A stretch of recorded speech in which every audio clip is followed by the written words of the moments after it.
In Wayne, Michigan, there's an auto plant. In some ways, it's a normal factory. The workers there spend their 10-hour shifts assembling cars. They put together Ford Broncos and Rangers. But it's also a pivotal place for the election, where workers in this swing state know their votes might matter a lot in a tight race. It's a union plant, a UAW plant, United Auto Workers plant, and unions have long played a critical role in mobilizing their members to vote. Union members typically vote for Democrats, but in recent years, that dynamic has shifted at places like Michigan's Ford assembly plant in Wayne, and it shifted right. That's labor reporter Lauren Cowrie-Gurley. She traveled to this auto assembly plant last month to talk to workers. And this is Michigan, which former President Donald Trump lost by less than 3 percentage points in the last election. It is critical to Vice President Kamala Harris's path to victory. So Lauren wanted to know why this shift to the right was happening.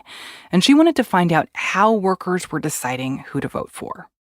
I wasn't allowed inside of the factory itself, but I stood outside on this huge sort of road and tried to informally poll workers as they were leaving their jobs during shift change, a sort of mad hour of the day, about how they were planning to vote in November. These workers told Lauren about how obsessed with politics they were. Some of them said they put on headphones at work so they can listen to MSNBC or Joe Rogan. Others wear Trump or Harris shirts to the factory every day. These are people who don't shy away from talking about which candidate they like. I talked to 25 people during one shift change. About a third said they were supporting Trump. America's a business, right? And it was ran amazing by President Trump. About a third said they were supporting Harris. She's very down to earth. And about a third said they hadn't decided or, would not vote or were unwilling to share. So I was shocked. I mean, it was, really divided those three ways. From the newsroom of The Washington Post, this is Post Reports. I'm Martine Powers. It's Wednesday, October 23rd. Today, the all-important union vote. Lauren brings us her reporting from this Michigan auto plant that's up for grabs in the election and how workers there and in other crucial swing states could decide the presidency. So, Lauren, before we get to the Michigan assembly plant, I'm curious, what role have unions played in recent elections? Yeah, so unions have historically been a major mobilization factor for union members to support Democratic candidates. They typically endorse Democrats. And not only do they do that, but they also engage their members, I think more importantly, through workplace conversations, phone banking, and door knocking. The way that unions make their endorsements is typically a vote of their executive board.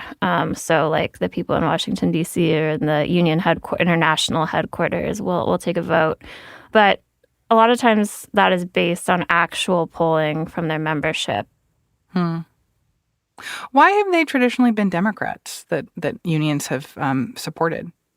So for many decades, the Democratic Party has been the party that has been aligned with labor, and historically the Republican Party has been the party that's aligned with business and small and big business. So I think there has just been this long-standing relationship between Democrats and unions. It goes both ways. Unions are some of the biggest funders of Democratic candidates, including presidential candidates.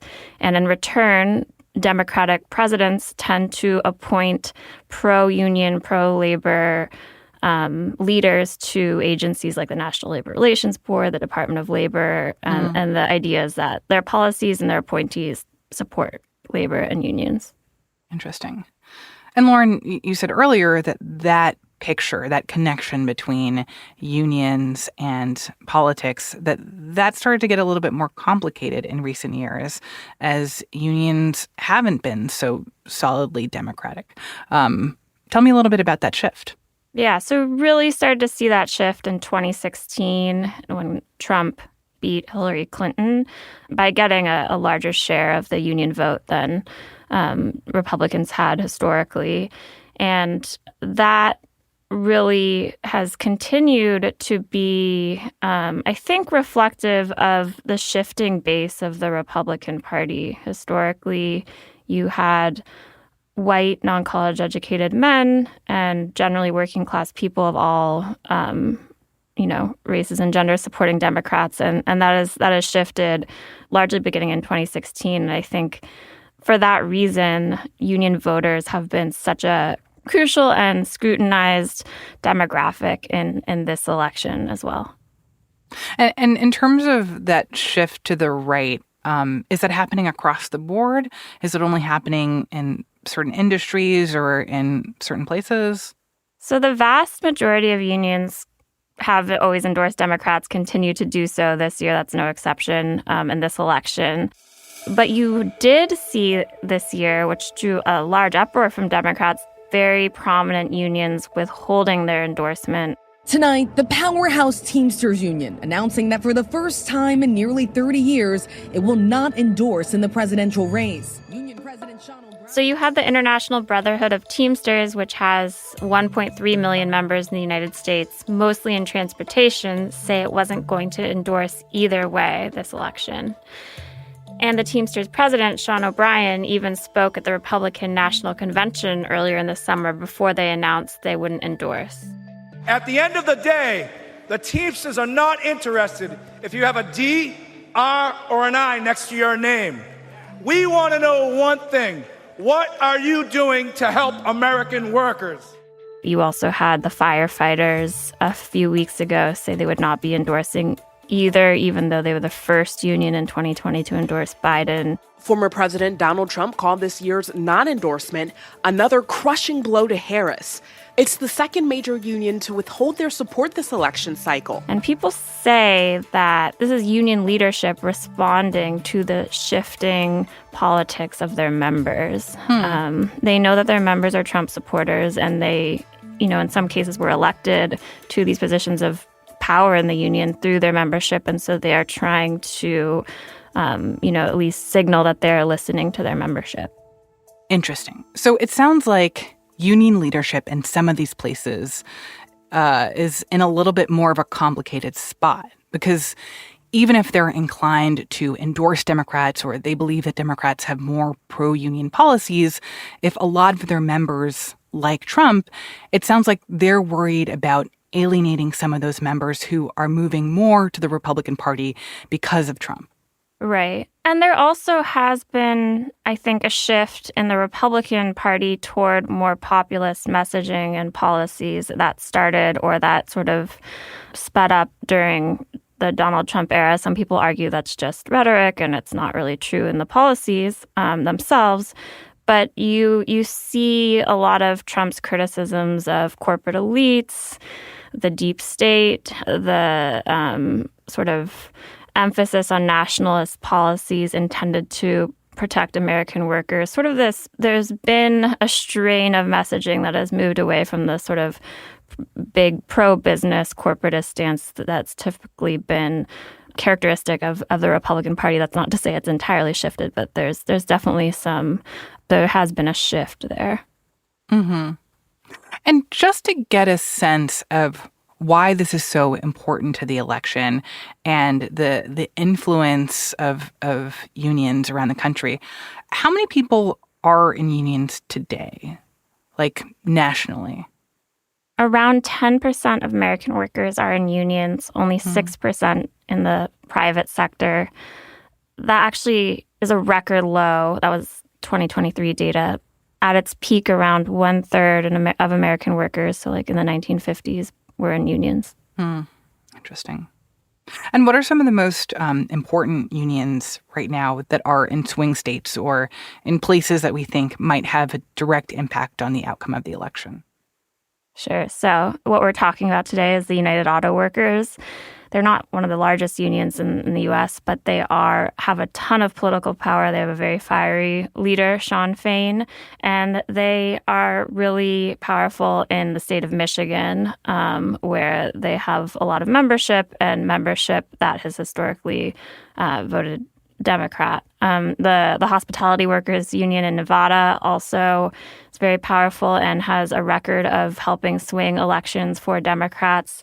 The Teamsters, which I mentioned, are very powerful in a lot of Rust Belt states, including Michigan, Pennsylvania, and Wisconsin. And then the last one I would mention is the United Steelworkers in Pennsylvania. The union leadership has a close relationship with Democrats, but you have some of the white working class male demographic majority that makes it up. So it's also, a very important union in elections. So let's come back to the United Auto Workers in Michigan. Tell me a little bit about why, even though, as you said, they're not one of the biggest unions, why you felt like this was an important group to look at and what you were trying to understand about their role in this election.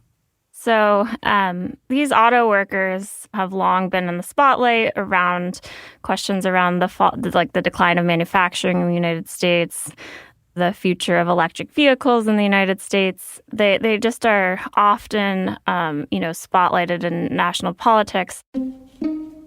And last year, this particular plant that I went to in Wayne was sort of thrust into the spotlight because its workers were among the first to walk out in this historic strike, which would eventually target Ford, General Motors, and Stellantis, known as the Big Three Detroit automakers. We are the union! Mighty, mighty union! Mighty, mighty union! All the workers' union! And after 6 weeks, forced them to concede the largest pay raises that workers had received in decades. This plant is also notable because it was one of the first stops that Kamala Harris made after Biden dropped out of the race. And so I say to all the members of UAW, and Sean Fain as the first who I talked to about this, I am so deeply honored as a lifelong supporter of union labor for Tim and I to have the endorsement of UAW.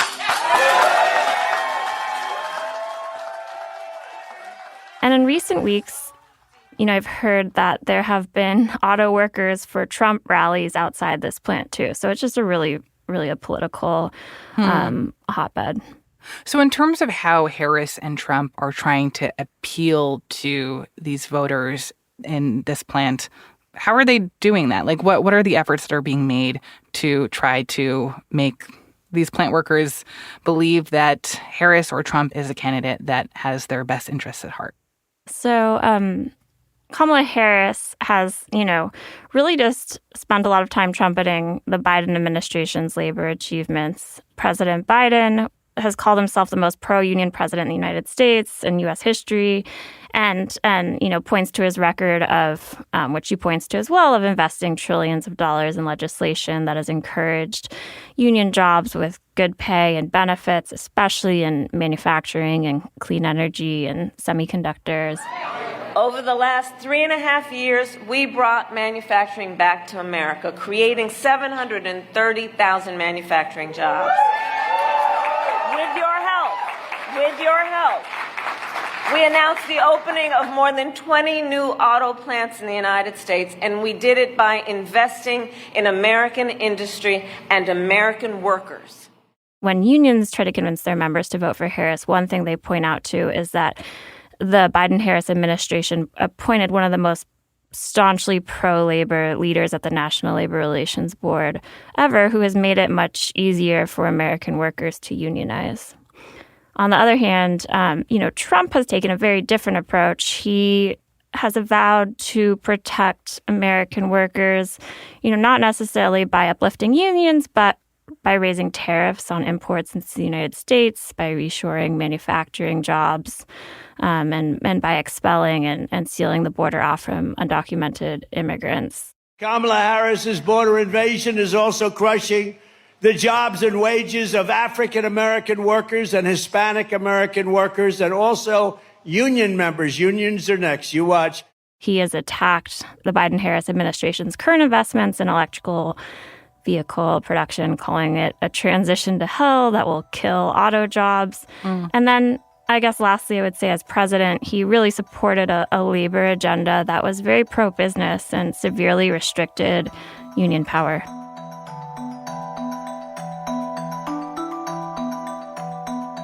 After the break, we hear more from Lauren about some of the surprising conversations she had with workers at the Ford plant. We'll be right back.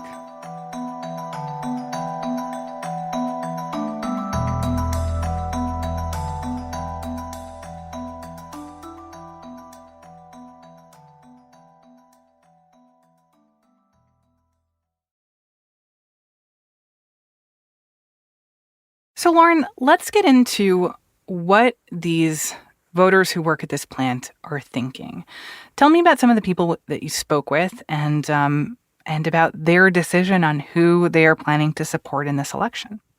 Sure. So I spoke to Misty Robinette. Misty is 55. She's white and was a lifelong Democrat. She even campaigned for Obama, but she is now sort of this really diehard Trump supporter. She campaigned for Obama, but is now a Trump supporter. Interesting. She owns more than 20 Trump shirts, Trump sweatshirts. She has a pair of socks with Trump's hair on them that you can comb. That's amazing that exists. She, she says she started making a lot more money under Trump and that the economy was doing a lot better. And she never really questioned her decision to vote Democrat, but her son, who is in his 20s, told her, "Mom, you really need to look into this Trump guy and actually do your own research." So me and my son got in a heated argument one day, and he's like, "You know what, Mom? You sound really ignorant. You need to go educate yourself on him." And then just the more I was looking at him, the more I realized, like, wow, this guy is like really done good for us. And she ended up spending a few weeks looking into Trump and then has been on a Trump supporter ever since. And when was that? Like, when did she have that turn of saying, oh, I think Trump is who I'm going to vote for? Yeah, so she voted for Democrats forever. She voted Democrat in 2016, and then in 2020, she voted for Trump, and she plans to do so again. She really respects Trump's sort of business acumen. I mean, she's a single mom. She doesn't have a college degree. She says she's worked endlessly her whole life, and I think she admires like Trump's business record and his whole lifelong career in business that was outside of politics. You know what? He didn't do bad for me 4 years ago when he was in office. And if anything, that was the most money I made since being at Ford in that time was when he was in office. I mean, come on.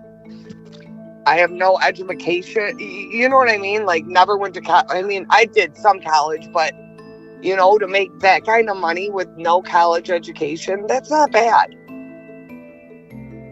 Now, don't get me wrong. I busted my ass to make that money, but I still made that money. And it was because of President Trump. I think it's a sentiment you hear a lot from people that they were doing better under Trump. And at least, like, I know that the people I spoke to, they consume a lot of media that sort of projects the image that they were doing better under Trump, that inflation has really been Biden's fault and hurt people. So I can see that sentiment is not just coming from her. It's coming from other auto workers as well.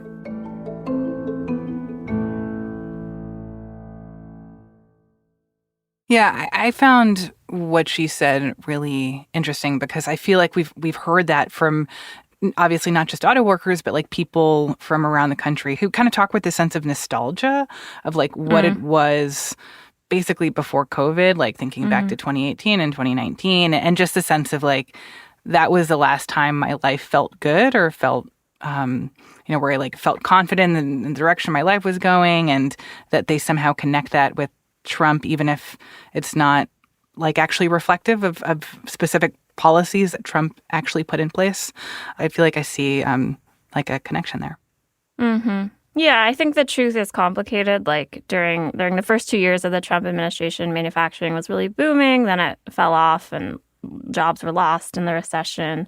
As far as I can tell, wage growth adjusted for inflation was stronger under Trump than Biden. So it makes sense like that people were making a little bit more.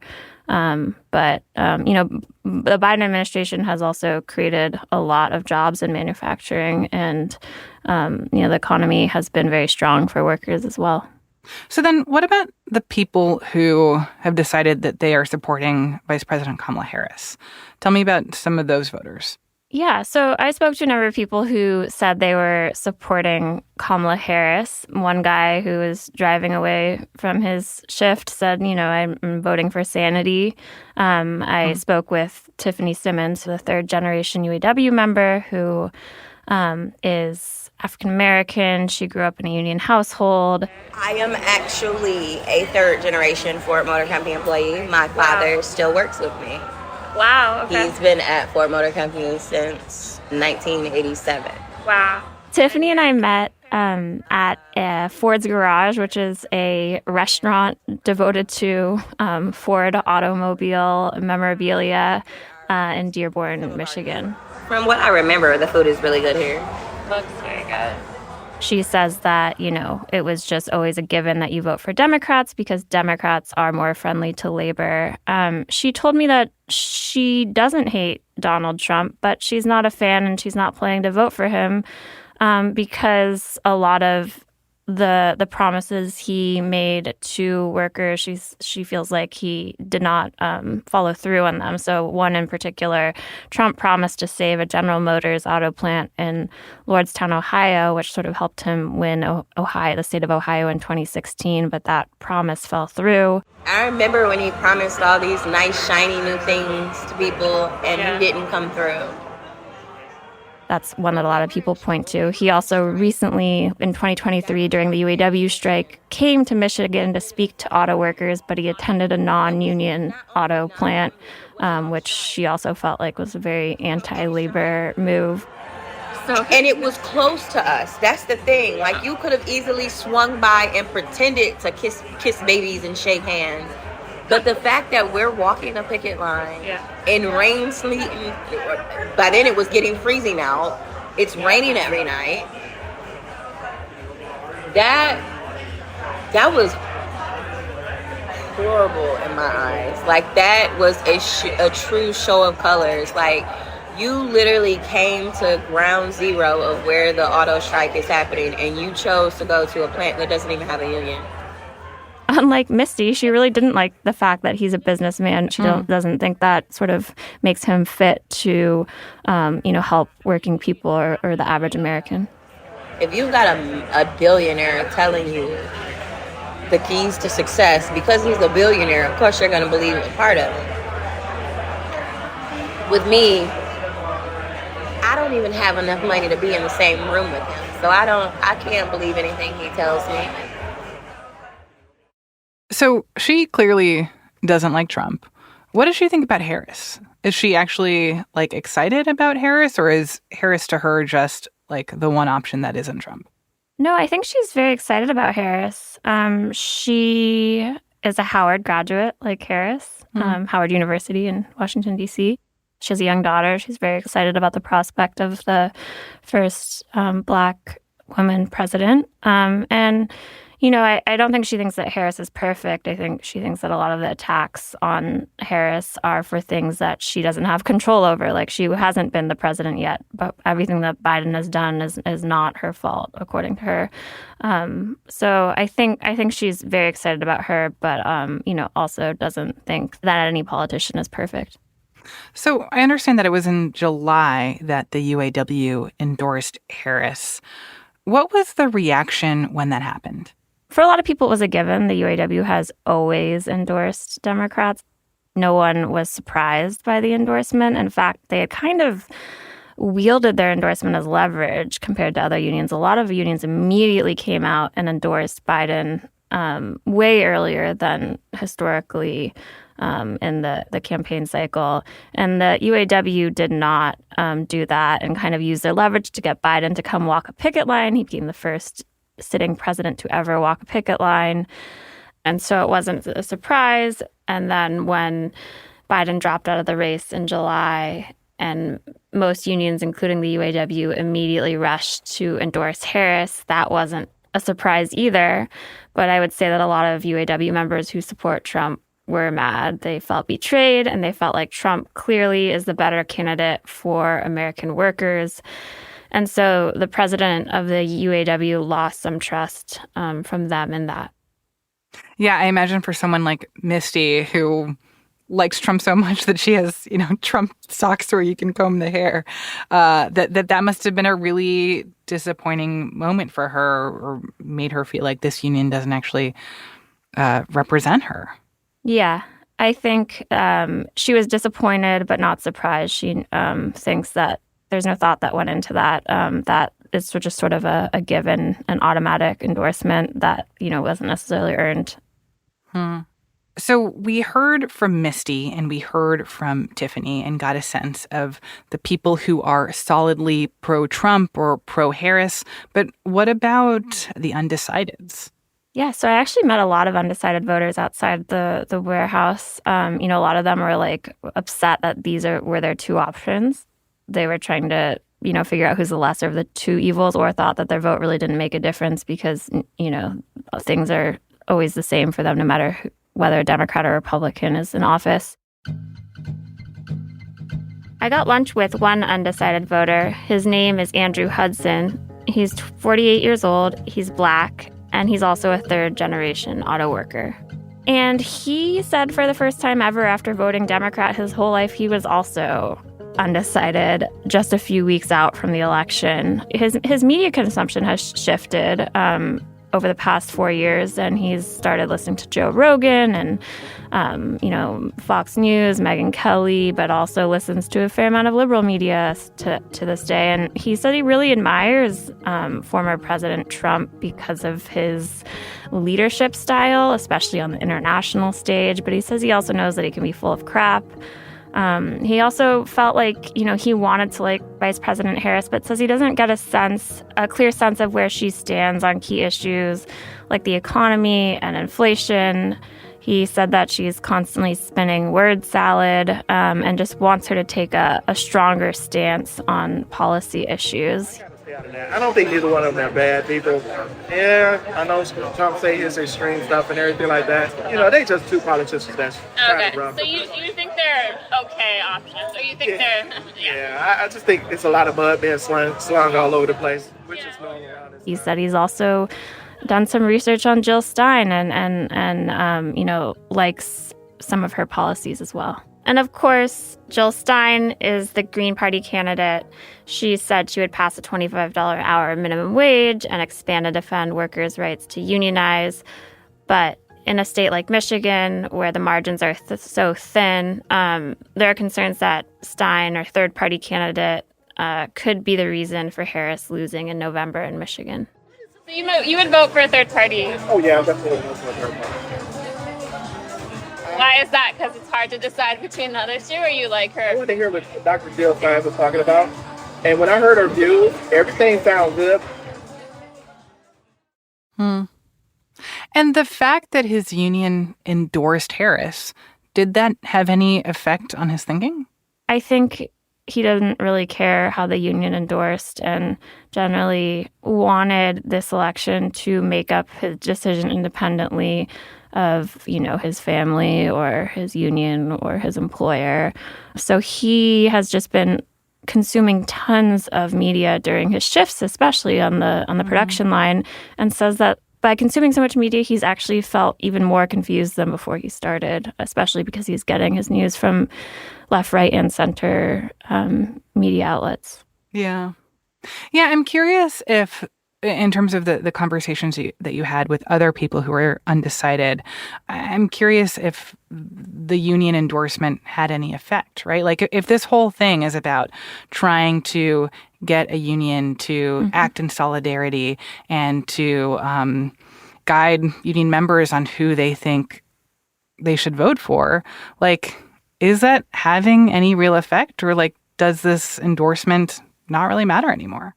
That's a great question. So you talk to people who think the endorsement still matters because it, reaffirms people voting in the way that they've historically voted, or people who are on the fence, or like if they hear that messaging, they're more likely to turn out to vote. But where it really matters is not the endorsement. They say it's all the grassroots level organizing. So the conversations that union representatives have with workers in their workplace, at union halls, the door knocking, the phone banking, that like direct person-to-person engagement is what really makes a difference. And it doesn't necessarily make the difference with people who are already sold on Trump. It makes a difference with people who think that things don't matter, or that voting doesn't matter, or who are undecided, they say.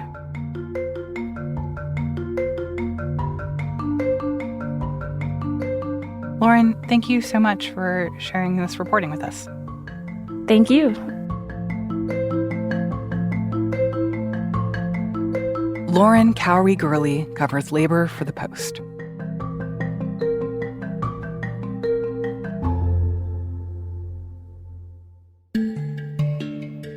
Before we go, we've got a few other pieces of news to share, election and otherwise. Nearly half of Republican candidates for Congress or top state offices have used social media to cast doubt on the integrity of the 2024 election. That's according to an analysis by our colleagues at The Post. It highlights a pervasive effort within the GOP to undermine public trust ahead of the November 5th vote. Meanwhile, President Joe Biden sparked controversy on Tuesday with a new attack line against Trump.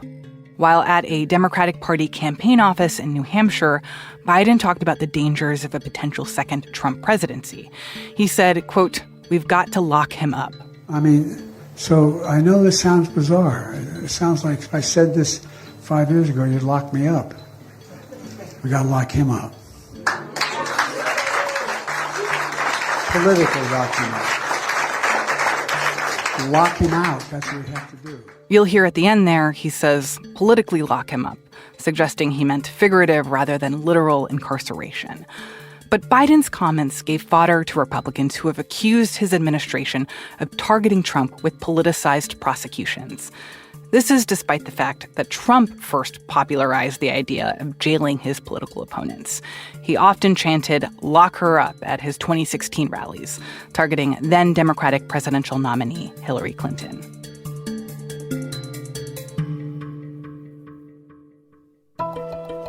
Outside of politics, the CDC is investigating an E. coli outbreak that has killed one person and left almost 50 others sick in 10 states. And they think it's linked to McDonald's Quarter Pounders. The likely source of contamination? Slivered onions, according to the Food and Drug Administration. In the meantime, the CDC says McDonald's has temporarily stopped using fresh slivered onions and quarter-pound beef patties in several states.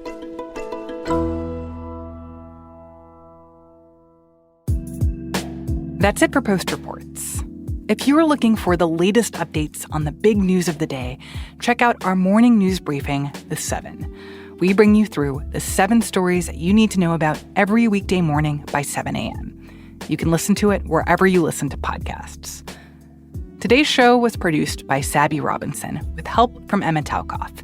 It was mixed by Sean Carter and edited by Rena Flores with help from Monica Campbell.